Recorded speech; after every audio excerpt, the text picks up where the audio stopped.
Coming up on this edition of SHS News, 43 students visited Ellis Island and the Statue of Liberty. And Jason Cespedes reports on cultural celebration from last week's Festival Latino. Those stories and more, plus the weather on this week's edition of SHS News.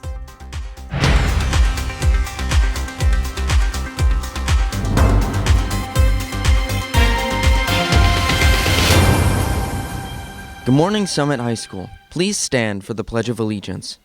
I pledge allegiance to the flag of the United States of America and to the republic for which it stands, one nation, under God, indivisible, with liberty and justice for all.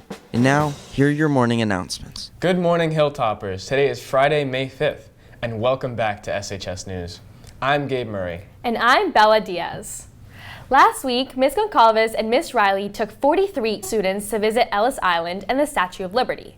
The students enjoyed seeing the statue and learning about immigration and exploring the museums.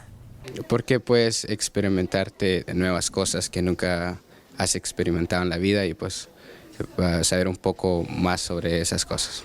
Pues pienso que son muy importantes para nosotros los hispanos porque así podemos aprender más sobre la historia de Estados Unidos y sobre lo de la Estatua de la Libertad. This experience was first for many students, which made the trip more memorable for everyone. Last week, students in Mr. Harpster's Holocaust and Genocide Studies class heard first-hand accounts from a Holocaust survivor. Dr. Susan Letterman was a young girl during World War II and shared her story and experiences about the Holocaust and her emigration to America. I mean, the world is a scary place. It is.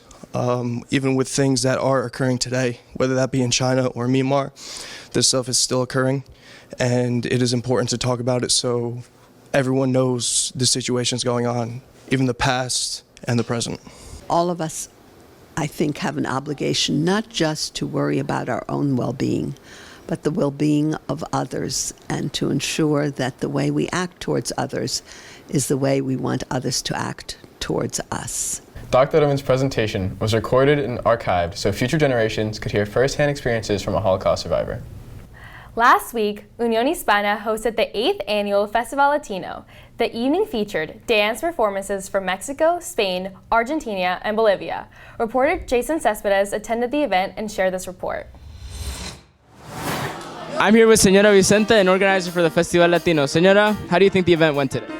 I think it went fantastic. We had a great turnout. I'm so grateful for everyone that could come tonight and support our scholarship fund. And special shout out to the PTO for giving us funds to pay for some of these performances, and to the parents, the Hispanic Parent Association, for donating the wonderful desserts that we're all enjoying right now. So, Ali, what would you say is your favorite part of being here at Festival Latino? Just seeing so many different cultures and backgrounds, and just seeing diversity in our school is very nice to see. And do you think events like this are important? They're definitely important, and they definitely should be included in our school because, you know, it's so important to recognize different backgrounds and ethnicities. I mean, you know, as you can probably already tell, like, our school is pretty, like, diversified, and, you know, maybe not just, like, Hispanic heritage, maybe, like, Asian heritage and stuff like that, you know, like African American heritage, like other cultures, and I think it's important to share the other cultures as well. Because it's really good to see different cultures in our school because we don't get to see that on the day-to-day basis. What does it take to make an event like this possible? It takes a lot of effort and a lot of help from a lot of people. See them coming and seeing people enjoy the show, especially all the different dances from Spain, from Argentina, from Bolivia. So it was great to see all people do these things, and especially also the performance by the students. So we had someone playing the piano and someone playing the guitar, so it was great. And Señora, are we ever going to see you up on the stage at any point in events in the future, maybe? You never know. Come out next year and you'll see. Gracias, Señora. Attention sophomores, are you a positive school citizen? Are you interested in engaging in activities in our community and want to have an opportunity to be a leader in our school? You should consider applying to be a peer leader. The Peer Leadership Program is designed to train students to be leaders in our school community. Over 50 juniors and seniors are currently peer leaders, serving as positive role models for students throughout the district. Additionally, peer leaders are ambassadors for Summit High School and work with their peers to create a positive school environment. Email applications went out last week to our current 10th graders and are due May 19th. Application should be printed and dropped off in the counseling office. If you have any questions, please see peer advisors, Ms. Diaz, Ms. Ellis, or Ms. Zarabi. You may have noticed more people than usual wearing green today. That's because green is a national color of mental health acceptance, and today is Wear Green Day, because May is Mental Health Awareness Month. The Student Helping Students Club is hosting events throughout the month to stop out the stigma. Today at lunch, come by the auditorium to pick up a self-care package. You can also stop by room 126 next Thursday, May 11th, to make your own stress ball. Speaking of stress, it's time to check in with our chief meteorologist, Jack Howson.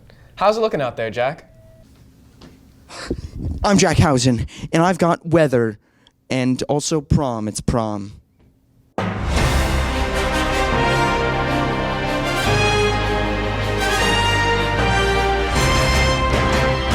Felipe, what does prom stand for? Like as an Like an acronym. post. It's a tough one. Do you know how to spell? No. People. Obtuse. No, are. People are obtuse. Prom. Correct. Prom stands for prom. Like, what are the letter? If it was an acronym, what would it stand for? PROM. Correct. Polarizing, radical, orthopedist, dentist. They're prod? Perfect. Rectangles. On. Mountains. Wow, what does that mean, huh? Perfect rectangles on mountain. When are you ditching your prom date and why? I can't. This is the love of my life. I don't have a prom date, so I'm available. Matt, are you going to drop the digits? For sure. So hit my line at 9:08. Thanks, Jack. Stay tuned next week for more in-depth meteorological analysis. Before we wrap up today's show, this is a reminder to return any library books you may have checked out. Please bring back any materials next week outside the library to avoid any end-of-year issues for missing materials. And that concludes this week's news report. Once again, I'm Gabe Murray. And I'm Bella Diaz. Thank you so much for watching. Have a happy Cinco de Mayo and enjoy the weekend.